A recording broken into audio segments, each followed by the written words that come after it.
Tell me about this kid. Humphrey. I had him at the Under Armour game years ago, and he was absolutely extraordinary. Yeah, you know what? I mean, if you know his family history, so his DNA. I know he's got the size, I know he can run, but locate, find the football, make a play. You watch Clemson, he got beat up a little bit in that one, and Ole Miss as well. Mike, he's got the raw tools, but you've got to find and locate the football and make a play. I love everything about the kid, and apparently he's incredibly professional and dedicated, talking to people I know that know him. So all that stuff checks off. The issue is ball skills. A, finding it, and then B, finishing it. You should have heard Steve Smith talk about his gauntlet from his combine. His arms are all over the place right there. I didn't like that. Yeah, I didn't like that. Great ball skills. I didn't like the balance with his arm.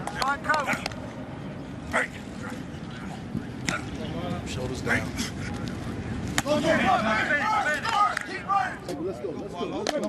This is just useless. So which is more useless, Dion, this or the weight and reps for a D-back, a defensive back? Well, the safeties, I don't mind the safeties doing the weight and rep different corners, but both of them are great. Correct. I agree 100%. Go, Hump. And we're getting to the point where the nickel position, which I think is overlooked and underappreciated. Yeah. There you go. Let's go. Let's go to work. Let's go. There you go. Come on, let's go. There you go. Come on. There you go. Stay tight. Come on, let's go. Down and up. Up. Come on now, press. Rock it out. Good. Come on, let's go. Do it again. Let's go. Come on. Up.